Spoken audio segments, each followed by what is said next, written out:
그래서 오늘 시작하면서 질문 하나 딱 던지고 갈게요.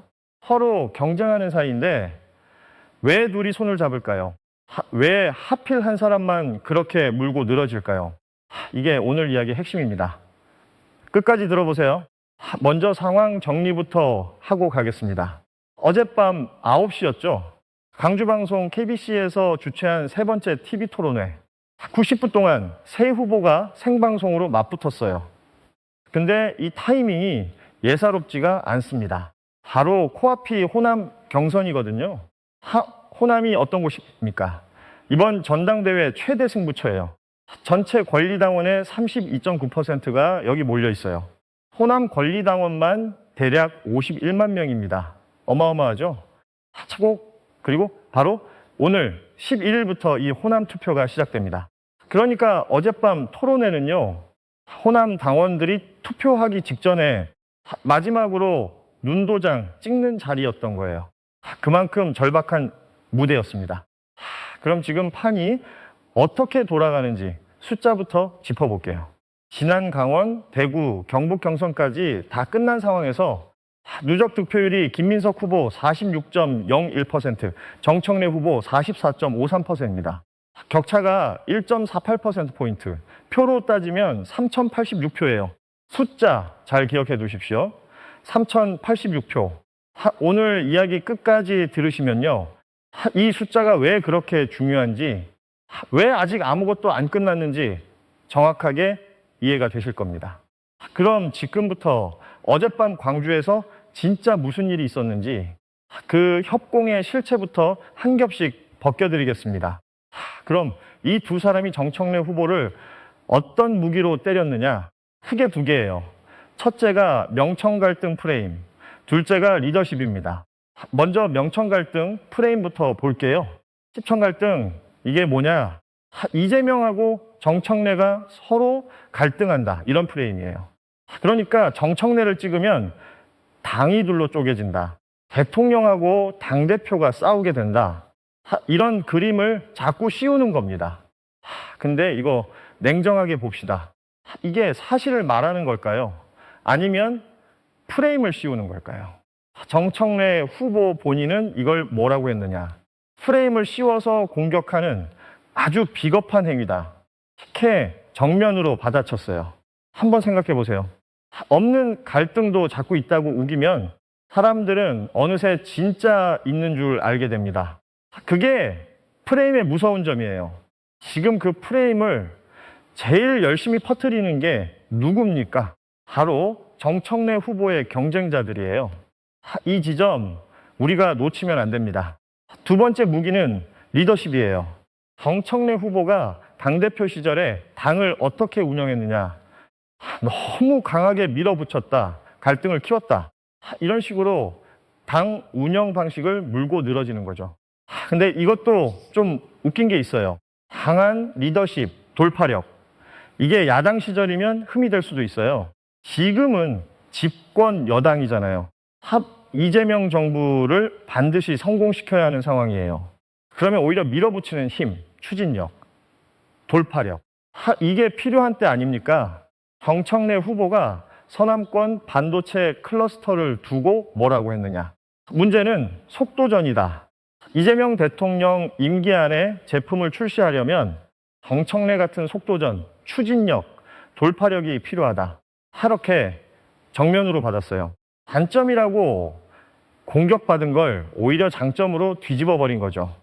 그리고 김민석 후보가 던진 논리 중에 이런 게 있어요. 반명, 그러니까 반이재명 세력한테는 말도 못하면서 무슨 대통령을 지키겠다는 거냐? 얼핏 들으면 그럴듯하죠. 근데 이거 잘 뜯어보면 좀 이상합니다. 정청래 후보를 반명으로 몰아가는 논리거든요. 지난 지방선거 이후에 유시민 작가가 이재명 대통령을 좀 비판한 적이 있어요. 근데 거기에 정청래 후보가 침묵했다. 그러니까 반명이다, 이런 식이에요. 침묵한 게 반명입니까? 말 한마디 안 했다고 대통령을 안 지키는 겁니까? 이건 좀 억지스러운 낙인이에요. 먼저 찍어놓고 거기 맞춰서 근거를 갖다 붙이는 거죠. 그래서 정청래 후보는 어떻게 맞받았느냐? 아주 간단하고 강력하게 받았어요. 두 사람의 탈당 전력을 딱 꺼냈습니다. 그러고는 이렇게 말했어요. 이재명 대통령은 제가 지키겠다. 당원 여러분이 정청래를 지켜달라. 지금 나는 2대1, 3대1로 공격받고 있지만 여기에 절대 굴하지 않겠다. 협공을 당하는 사람의 입에서 나온 말이에요. 그런데 정청래 후보의 진짜 반격은 여기서 끝이 아닙니다. 훨씬 더 날카로운 카운터가 남아 있어요. 그 이야기를 지금부터 해드리겠습니다. 협공을 받았다고 정청래 후보가 가만히 있었느냐? 아니었어요. 아주 날카로운 카운터를 3방 날렸습니다. 하나씩 보겠습니다. 첫 번째 카운터, 신천지예요. 학계 이번 전당대회 최대 뇌관이거든요. 김민석 후보가 뭐라고 주장했느냐? 신천지가 이번 전당대회에 조직적으로 개입하고 있다. 그러니까 이걸 경계하는 게 왜 잘못이냐? 이렇게 나온 거예요. 심지어 이런 말까지 했습니다. 내가 계엄도 예측했던 사람인데 아무 근거 없이 신천지를 제기했겠느냐. 근데 여기 결정적인 허점이 하나 있어요. 계엄을 예측했다는 거하고 신천지 개입이 사실이라는 거. 이 둘이 대체 무슨 상관입니까? 과거에 뭐 하나 맞췄다고 해서 지금 하는 주장이 자동으로 사실이 되는 게 아니잖아요. 그건 근거가 아니에요. 그냥 자기 권위를 내세우는 거죠. 그래서 정청래 후보가 정면으로 요구했습니다. 근거를 대라. 신천지 개입설, 그 근거가 도대체 뭐냐? 그러면서 아주 센 초강수를 하나 뒀어요. 내가 당대표가 되면 김민석 후보에 대해서 윤리감찰을 직권으로 지시하겠다. 무책임한 의혹 제기로 밝혀지면 윤리심판원에 제소해서 징계 조치까지 하겠다. 이렇게 못을 박아버린 겁니다. 근거도 없이 당을 위험에 빠뜨린 책임 반드시 묻겠다는 거예요. 두 번째 카운터, 800조 서남권 반도체 클러스터입니다. 이게 뭐냐? 정부가 광주에 무려 800조 원을 쏟아붓는 사업이에요. 삼성전자하고 SK하이닉스가 각각 400조씩 광주 군공항 부지에 반도체 공장 4개를 짓는다는 겁니다. 어마어마한 프로젝트죠. 호남에 미래가 걸린 사업이에요. 그런데 정청래 후보가 이 대목에서 김민석 후보를 어떻게 겨냥했느냐? 지난 2차 토론에서 이미 이렇게 지적했었어요. 김민석 후보가 이 서남권 반도체 클러스터에 대해서 무지하고 무능했다. 호남에 명운이 걸린 사업인데 제대로 알지도 못하더라. 이렇게 정면으로 때린 겁니다.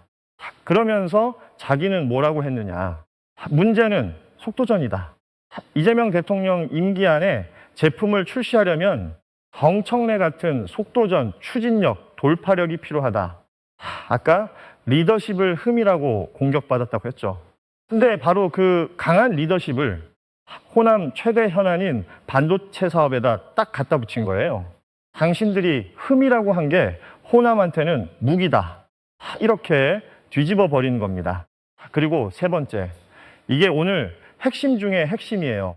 정청래 후보가 이번 선거의 본질을 한 문장으로 정리한 게 있어요. 잘 들어보세요. 2002년에 노무현 대통령이 이인재 조직을 이겼듯이 정청래의 바람이 김민석의 조직을 이기게 해달라.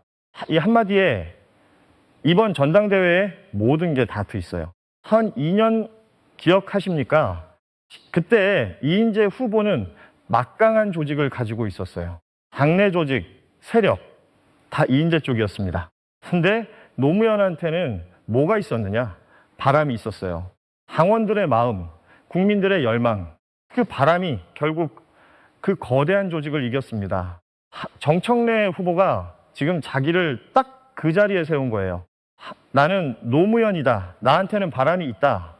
김민석, 당신한테는 조직이 있다. 그러니 당원 여러분, 그 바람으로 이 조직을 한번 이겨보자. 이렇게 호소한 겁니다. 오직 민심과 당신만 믿고 여기까지 왔다. 그 말에 정청래 후보의 전략이 그대로 담겨 있어요. 그런데 말이죠. 바람이 조직을 이기려면 반드시 넘어야 할 벽이 있습니다. 바로 숫자예요. 지금부터 그 숫자를 냉정하게 짚어드리겠습니다. 바람이 조직을 이기려면 넘어야 할 벽, 그 숫자를 봅시다. 근데 이 숫자를 볼 때 딱 하나만 기억하세요. 여론조사하고 실제 권리당원 표심은 다르다. 이걸 머릿속에 넣고 들으셔야 안 속습니다. 자, 봅시다. 먼저 최근에 나온 호남 여론조사부터 볼게요. 강원 CNI라는 곳에서 광남일보 의뢰로 조사를 했어요.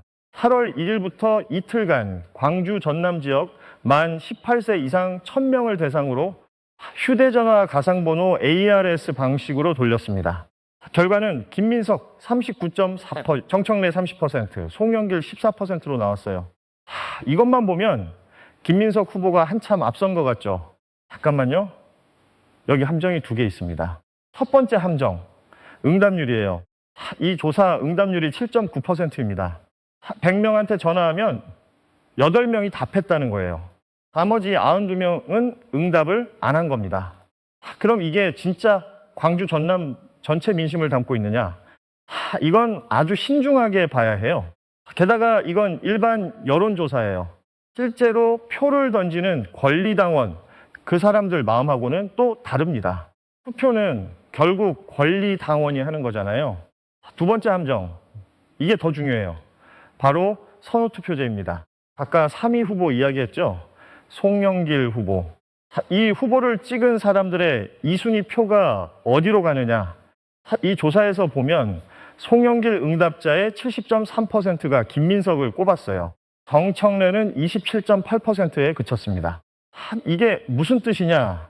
이른바 김송연대, 김민석 송영길 연대가 숫자로도 나타나고 있다는 거예요.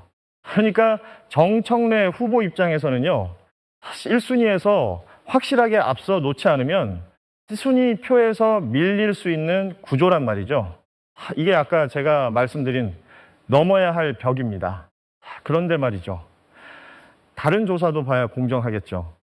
여론조사꽃에서 나온 전화면접 조사는 결이 좀 달라요. 광주 전라 지역에서 정청래 31.6%, 김민석 35.2%. 격차가 조원조사보다 훨씬 좁습니다. 그리고 여기서 아주 중요한 흐름이 하나 있어요.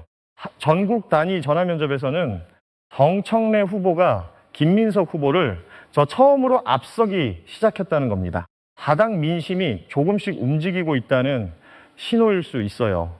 그러니까 조사마다 숫자가 이렇게 다릅니다. 어떤 건 김민석이 한참 앞서고 어떤 건 거의 붙어 있고, 이럴 때 우리가 어떻게 봐야 하느냐? 여기서 핵심 원리 하나만 기억하세요. 투표율이 낮으면 조직이 이깁니다. 투표율이 높으면 당심이 이겨요. 지지표는 정해진 숫자예요. 딱 그만큼입니다. 근데 투표율이 확 올라가면요, 그 조직표 위로 자발적인 당심이 쏟아져 들어옵니다. 그러면 조직의 힘이 희석되는 거예요. 그러니까 정청래 후보한테 이렇게 필요한 건 딱 하나예요. 호남 권리당원들이 한 명도 빠짐없이 투표장에 나오는 것, 투표율을 끌어올리는 것, 그것뿐입니다. 그리고 한 가지는 분명히 하고 넘어가겠습니다. 지금 제가 말씀드린 이 숫자들, 이건 확정된 결과가 아니에요. 여론조사고 전망이고 흐름에 대한 분석입니다. 조사기관마다 방식마다 결과가 다 다르고요. 그러니까 이걸 무슨 정해진 결과처럼 받아들이시면 안 돼요. 다만 판을 정확히 읽으려면 숫자들의 의미는 알고 계셔야 합니다. 그래서 짚어드리는 거예요. 그럼 어젯밤 광주 토론회, 이제 정리해 보겠습니다. 오늘 이야기의 출발점 기억하시죠? 서로 경쟁하는 사이인데 왜 둘이 손을 잡았을까? 왜 하필 정청래 후보 한 사람만 그렇게 두들겼을까? 이제 답이 나오지 않습니까? 협공을 당한다는 건요, 그만큼 그 사람이 위협적이라는 뜻이에요. 안 무서우면 손잡을 이유가 없거든요. 한번 생각해 보세요. 누적으로 앞서 있다는 김민석 후보가 정말 대세라면, 정말 다 이긴 판이라면 굳이 송영길 후보하고 손을 잡을 이유가 있습니까? 그냥 혼자서도 이기면 되잖아요. 근데 안 그랬어요. 손을 잡았어요. 그것도 겨우 3086표 앞선 상황에서 말이죠. 저는 이게 자신감의 표현이 아니라고 봅니다. 오히려 불안의 표현이에요. 압도했어야 할 사람이 압도를 못하니까 둘이 힘을 합쳐서 한 사람을 막으려는 겁니다. 그리고 어젯밤 정청래 후보가 던진 그 한마디 다시 한번 떠올려 보세요. 한 2년 노무현이 이인재 조직을 이겼듯이 정청래의 바람이 김민석의 조직을 이기게 해달라. 이 말이 왜 그렇게 울림이 있느냐. 2002년에 실제로 그런 일이 있었기 때문이에요. 네. 그 거대한 조직을 당원들의 바람이 이겼습니다. 불가능해 보였던 일이 실제로 일어났어요. 그러니까 이건 그냥 하는 말이 아니에요. 한 번 있었던 일은 또 있을 수 있다는 겁니다. 이제 정말 중요한 이야기를 하겠습니다. 지금까지는 다 예선이었어요.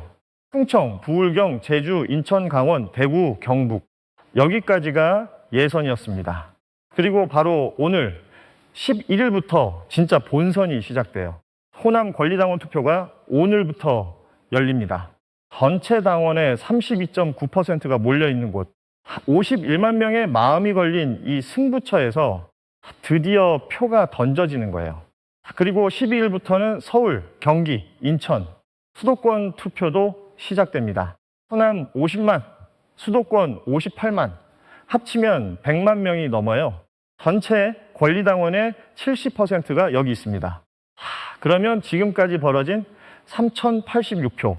이게 큰 숫자입니까? 100만 명이 넘는 표 앞에서 3086표는요. 얼마든지 뒤집을 수 있는 숫자예요. 그러니까 지금부터가 진짜입니다. 지금부터가 전부예요. 그래서 저는 김민석 후보와 그 진영에 묻고 싶습니다. 정말 대세라면서 왜 둘이 손을 잡으셨습니까? 신천지 개입설 그 근거는 도대체 언제 되실 겁니까?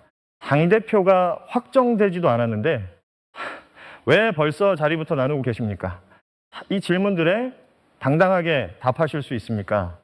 그리고 이 방송 보고 계신 호남의 당원 여러분, 특히 여러분께 간곡히 부탁드립니다.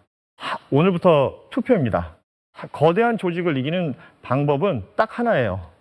한 명도 빠짐없이 투표장에 나오는 것, 그리고 주변 사람들을 설득하는 것, 전화 한 통, 문자 한 통이 이 판을 바꿉니다. 한 2002년에 그 바람을 이번엔 호남에서 만들어 주십시오. 여러분들은 어떻게 생각하십니까? 어젯밤 그 2대1 협공, 자신감이라고 보십니까? 아니면 불안의 표현이라고 보십니까? 그리고 이번 호남 승부, 조직이 이길까요? 바람이 이길까요?